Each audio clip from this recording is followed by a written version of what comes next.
Have you ever been at home by yourself during nighttime and suddenly found yourself at the mercy of the Night Stalker? No? Well, Richard Ramirez's, or commonly known as the Night Stalker and Valley Intruder, 14 victims have. Not to be confused with the original Night Stalker, the Night Stalker's crimes differed from the original Night Stalker's, as well as his methods. Richard Ramirez had a rough childhood, committed terrifying and heinous crimes, and had a finality to his reign of terror. To illustrate this, we'll look at Richard Ramirez's childhood that influenced his dark nature, his horrible crimes that he committed, and the end of his crimes, as well as his conviction and sentencing.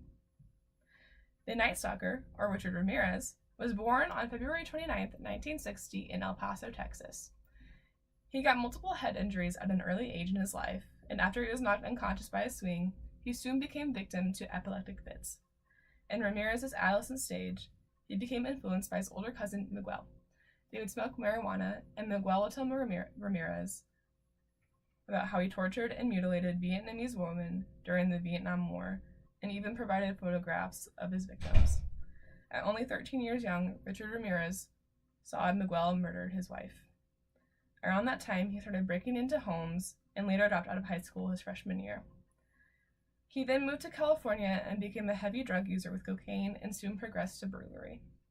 While he was living in California, he quickly became interested in Satanism, which later helped investigators out at his crime scenes. Although Ramirez found interest in burglary, that wasn't the worst of his crimes.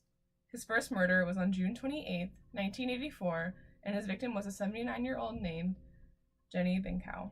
She was sexually assaulted, stabbed, and killed during Ramirez's act of burglary in her own home. His next murder was nearly 9 months later, on March 17, 1985. Her name was Maria Hernandez, who managed to escape, but Ramirez then killed her roommate, Dale Okazaki. Apparently, he wasn't satisfied enough, so later that evening he shot and killed Tsai Lian Yu, which in return spurred a media frenzy and deemed Ramirez as the Valley Intruder.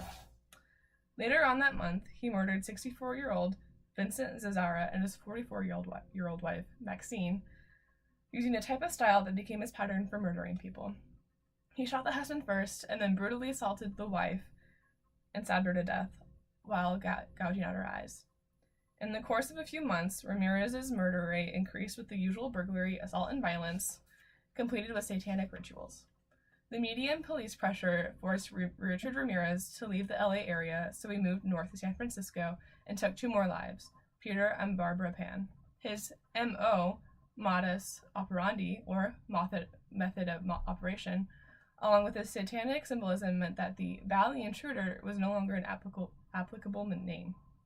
The press soon after gave him a new name, the Night Stalker, because most of Ramirez's assaults and murders took place in his victims' homes at night. He even caused such a panic that gun sales escalated. 9 years ago, he was implicated in the rape and murder of a 9-year-old girl after investigators found DNA at this crime scene, but was acquitted of the charges of the crime.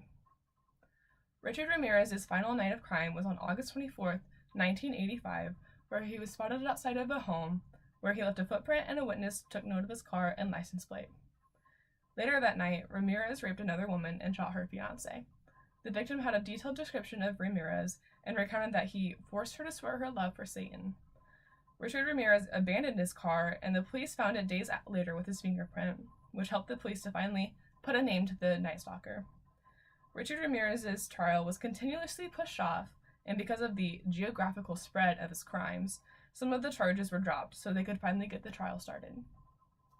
On July 22, 1988, the trial started, and during the time of the trial, Richard Ramirez drew in a cult-like following of supporters, and many of them wore black and were Satan worshippers.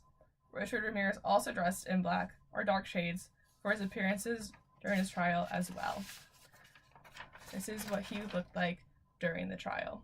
He has a satanic symbol on his palm.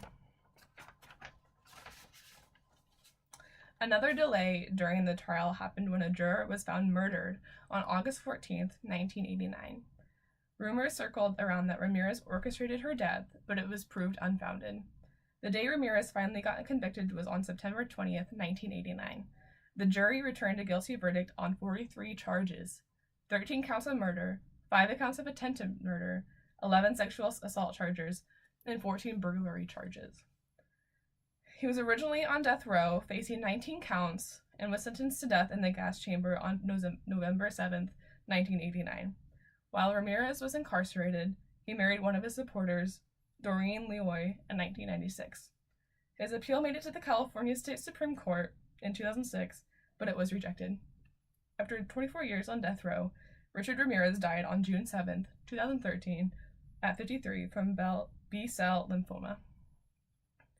Again, Richard Ramirez was a brutal serial killer who broke into his victims' houses and sexually assaulted them. To illustrate this, we looked at Richard Ramirez's rough childhood, his terrifying and heinous crimes, and a finality to his reign of terror. And so, the next time you are at home alone, make sure to lock your doors and keep a baseball bat by your bedside. As the Night Stalker once famously said at the end of his trial, "Hey, big deal. Death always comes with the territory. I'll see you in Disneyland." Thank you.